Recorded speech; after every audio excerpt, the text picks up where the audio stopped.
30 anos atrás, a nossa carne fora picanha, o resto era dura. Sim.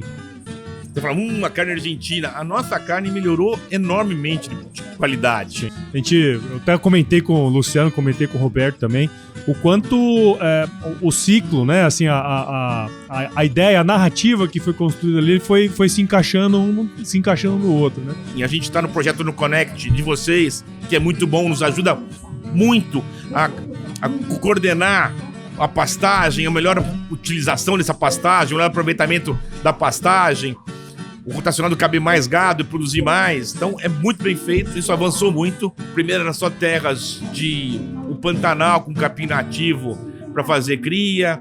Você vê que esse gado saía do Pantanal, marchava 3 meses para chegar em São Paulo, no Presidente Prudente, onde se fazia recria, engorda, que eram os primeiros frigoríficos. Uhum.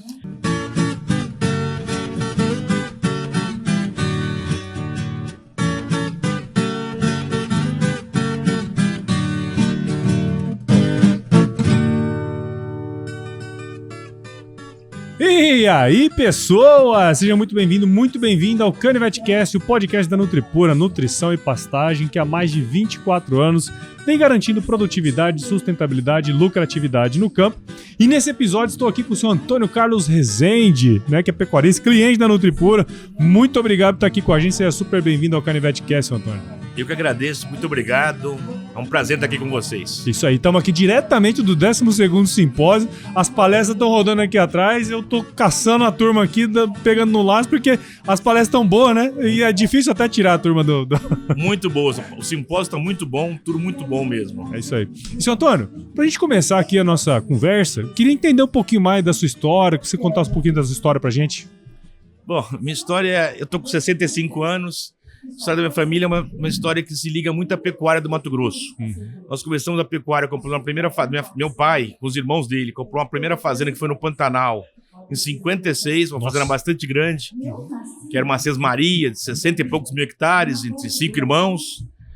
E depois plantavam café também. Mas o café, com a geada de 74, passaram a focar mais aqui na pecuária mato-grossense.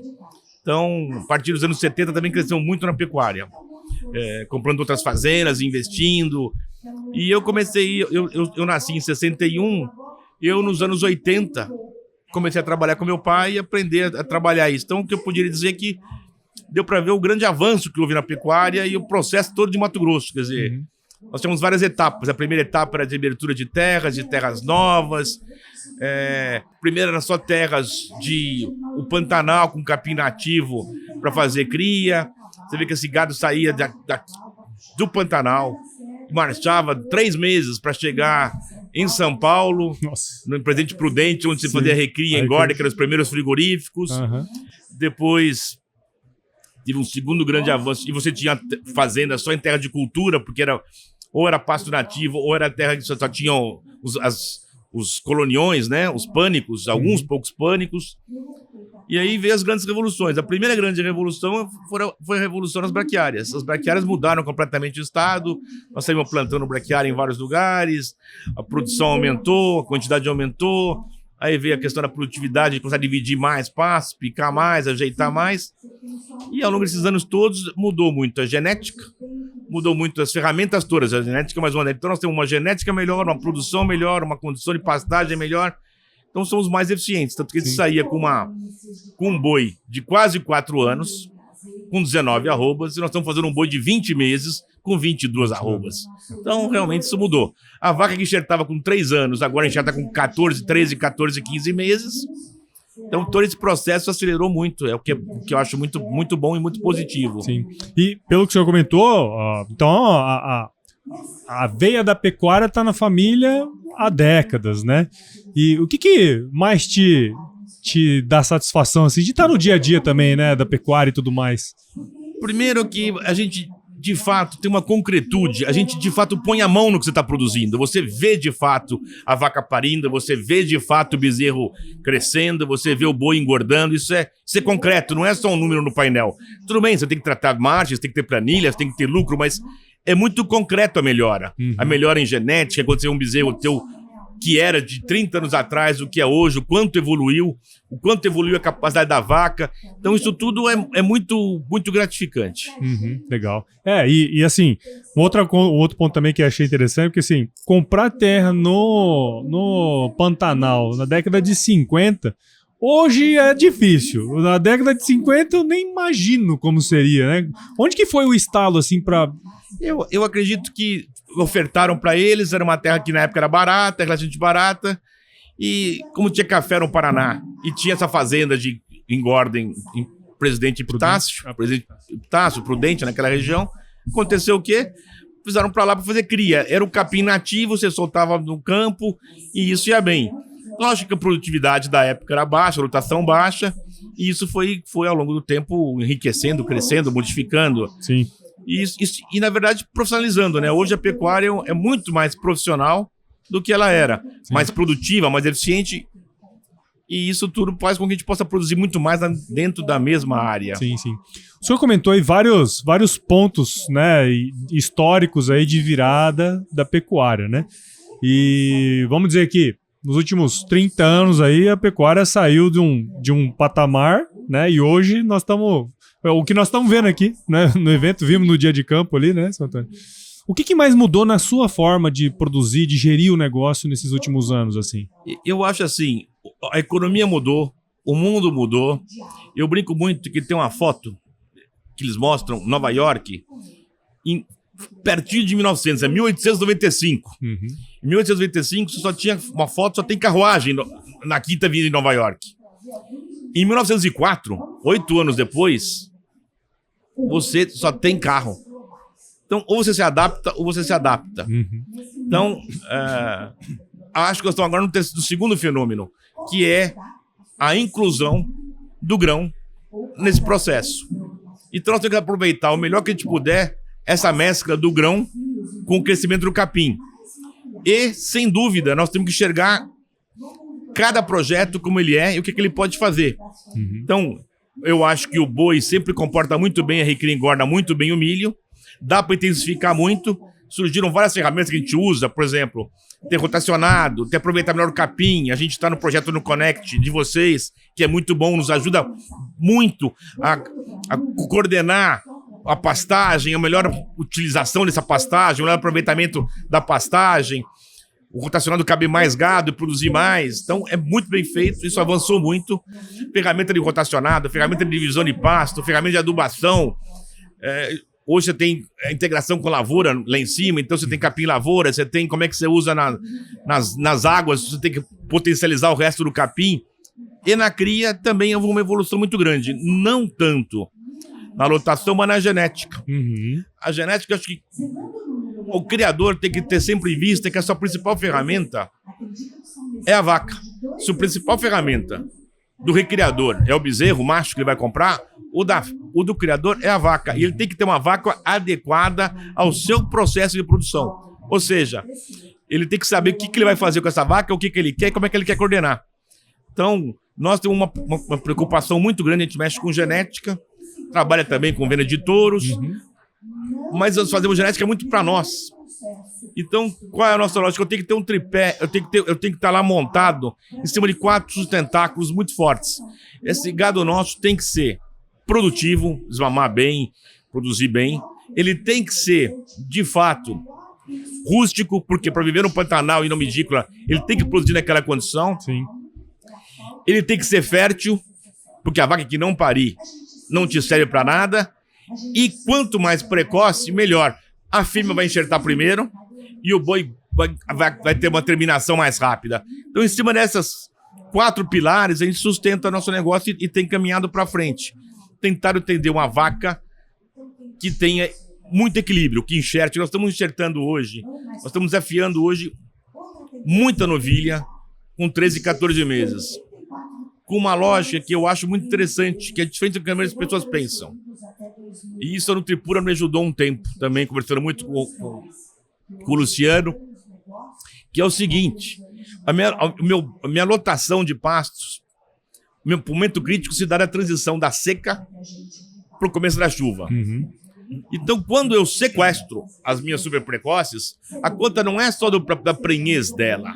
A conta é que quando eu sequestrei ela, sobrou mais espaço ou para pôr mais vaca, ou para as vacas poderem estar lá e o capim responder melhor. Então, é uma somatória de mais quantidade de vacas parindo e com melhora de índice de reprodução destas vacas, de concepção. Então, essas duas coisas somam-se à prenhez da novilha precoce.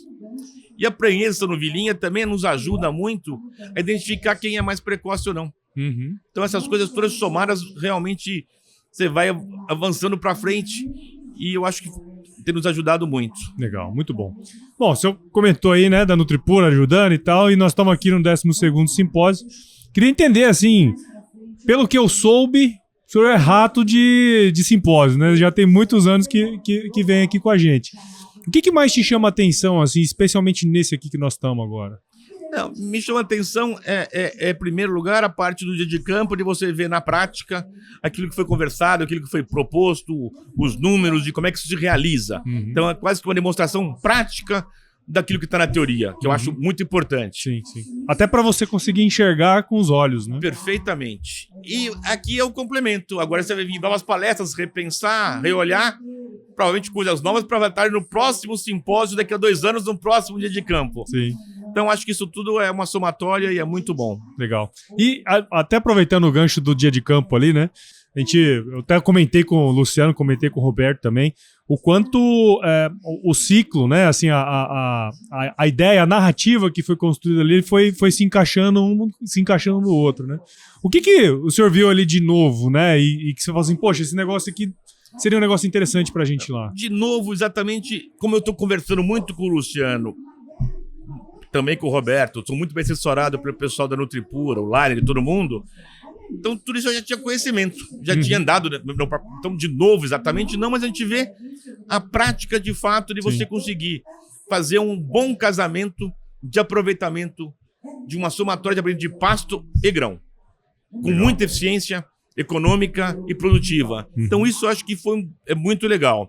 E lógico, para mim fazer isso, eu tenho que saber utilizar muito bem o pasto, eu tenho que saber produzir a melhor silagem, eu tenho que saber fazer um bom gramo úmido, eu tenho que fazer isso tudo estava lá demonstrado. Então, eu acho que isso são todas as ferramentas, nós abrimos uma gama de ferramentas da pecuária que foram crescendo e que nos ajudam muito. Mas demandam cada vez mais esforço do pecuarista para que ele possa usar bem. Porque essas ferramentas são importantes, mas são detalhistas. Sim. Se você não cuidar dos detalhes, você acaba que não produz o suficiente. Exato, exato. E o senhor, pelo que eu assuntei por aí, né, gosta muito de tecnologia também, né? O senhor comentou do Connect Pass e tudo mais, né? E já está na família, no sangue da família há décadas aí a agricultura e a pecuária, né? O que você está enxergando para o futuro, assim, senhor Antônio? Então, eu enxergo para o futuro... A gente acaba de ser uma palestra do Mendonça de Barros, é muito difícil a gente enxergar para o futuro com uma guerra, com isso e com aquilo, mas eu sou muito otimista com a pecuária brasileira. Eu acho que não tem nenhum lugar do mundo que possa produzir tão bem quanto nós.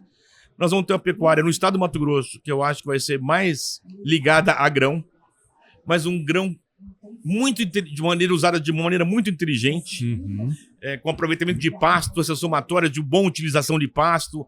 Nós temos umas coisas que são muito legais, que a safrinha de milho para ser utilizada, nós temos a safrinha de pasto depois da soja, com capim aí de altíssima qualidade. Então, acho que toda a recria foi muito bem. E a cria tem mostrado avanços, só que eu acho que vai ter que depender se do preço vai caber milho no trato dela para a gente poder intensificar muito mais a cria. Sim. Porque se eu não puder pôr grão, ela tem uma limitação de intensificação. Ela já melhorou muito, nós temos uma lotação maior, tem uma produtividade maior, a novilha enxerta mais cedo, para um bezerro melhor. Isso tudo soma-se, mas ela não consegue produzir tantas arrobas a mais se eu não couber na conta o grão. Entendi. Muito bom, então. E assim, ó, a gente tá aqui agora, pra gente finalmente, seu Antônio, falando-se muito sobre a carne do futuro, né? Tenho feito uma pergunta meio que geral para todo mundo que tá passando aqui pelo CanivetCast, que é assim, de tudo que o senhor ouviu, e também, óbvio, de tudo que você tem vivido dentro da pecuária, né? Como que o senhor define a carne do futuro? Então, eu defino que a carne do futuro é uma carne de alta qualidade, de um boi, que vai comer a pasto com complementação em grão. Ele não pode ser só grão. na carne que aumentou barbaramente a qualidade. Eu lembro que, 30 anos atrás, a nossa carne fora picanha, o resto era dura. Sim. Você fala, a carne argentina. A nossa carne melhorou enormemente de qualidade. Sim. Com esses processos todos. Então, eu acredito que nós vamos ter uma carne mais saborosa, com a maior aproveitação do boi, de todas as partes do boi. E nós vamos ter que ensinar o brasileiro cada vez mais a comer carne. Sim. E nós vamos ter que achar maneiras de fazer cortes diferentes, mas eu sou muito otimista realmente com a carne do futuro. E a carne do futuro, com certeza, é animal. Olha lá, a carne do futuro é animal. Muito bom, seu Antônio, muito obrigado, viu? Não quero segurá-lo por muito mais tempo aqui, afinal tá tudo tendo as palestras ali, mas obrigado pelo seu tempo, pela sua história aí, parabéns. Eu que agradeço, muitíssimo obrigado. Muito bom. Eu sei que tem os leilões, enfim, acontecem uma série de... Se o senhor quiser contar pra gente como que a gente conhece um pouco mais do trabalho de vocês também. Podem entrar no Instagram do Grupo Resende. Nós hoje temos uma produção bastante grande de touros. Nós lá atrás selecionamos e queremos melhorar, porque a amarração e a comparação na cria é muito mais difícil, porque é multifatorial. Exato. Como você tem muitos fatores, tentar separar isso. Para mim, separar isso melhor, a solução foi entrar num programa. Então, nós entramos num programa para valer, hoje em dia nós temos 10 mil vacas no programa Delta Gen, talvez seja um dos maiores produtores da Delta Gen. Também fazemos gado PO. E com medição dos bezerros, com medição disso tudo, grupos de manejo para você separar o melhor possível o efeito ambiental do efeito genético, porque o que se transmite é o genético, o ambiental a gente cria. Sim. E vai depender de cada situação e cada ano. Então a gente faz um trabalho de melhoramento genético muito forte para a nossa realidade, para nós mesmos, e fruto disso passou a ser uma produção de animais de fato selecionados com claramente melhoradores, e nós produzimos, viraram touros, se transformam em touros, são ceipados, e nós temos uma oferta de 1.300, 1.500 touros por ano, fazemos 4 leilões, 3 a 4 leilões, vamos fazer agora um em Campo Grande em abril, com 100 touros, depois temos o nosso grande leilão de junho com 400 touros, CEIP, teremos um leilão de touros PO de 300 touros em agosto, e para terminar o ano mais um leilão em outubro de 300 a 400 touros CEIP novamente. São touros muito rústicos, muito eficientes, muito produtivos. Quem puder nos acompanhe. É um processo bem feito, sério, bem trabalhado. E é um gado que tem que... Nós estamos fazendo touro para nós mesmos. O maior comprador de touros do Grupo Resende é o Grupo Resende. Então eu confio no que eu faço e compro a minha tese. E são touros que têm que produzir vacas eficientes, mas bezerros pesados e que também respondam muito bem no confinamento, porque eu tenho o ciclo completo. Sim. Então eu tenho que ter esse equilíbrio para ter uma vaca que de fato responde e enxerte bem, e um macho que saia pesado, com 20 e poucos meses e com 22 arrobas. Legal. Portanto, ele tem que ser pesado e precoce. Exato, exato. Muito bom, obrigado. E para você que ouviu ou está assistindo esse episódio até agora, eu tenho certeza que você viu o valor nessa conversa que eu tive com o seu Antônio aqui. Então considere compartilhar esse episódio com alguém que vai se beneficiar desse conteúdo. O CanivetCast, ele cresce na medida em que você participa com a gente desse processo. Então siga o CanivetCast em qualquer agregador de podcast. Também acompanhe os episódios no YouTube do AgroResenha e da Nutripura. Então já segue a Nutripura também nas redes sociais, só buscar por @Nutripura no Instagram, Facebook, LinkedIn e no YouTube, como eu falei, e visite o site da Nutripura, www.nutripura.com.br. Lá você vai encontrar todos os produtos e serviços oferecidos pela Nutripura, bem como uma série de conteúdos aí voltados para pecuária de corte, inclusive o CanivetCast, tá certo? Seu Antônio, mais uma vez, obrigado. Eu sempre finalizo meus episódios com uma frase de muita sabedoria, viu, seu Antônio? Que é pra gente levar pra vida, que é o seguinte: se chover não precisa molhar a horta, não, tá tudo organizado. Muito obrigado. Prazer aqui com você, muito bom. Tamo junto. Grande prazer.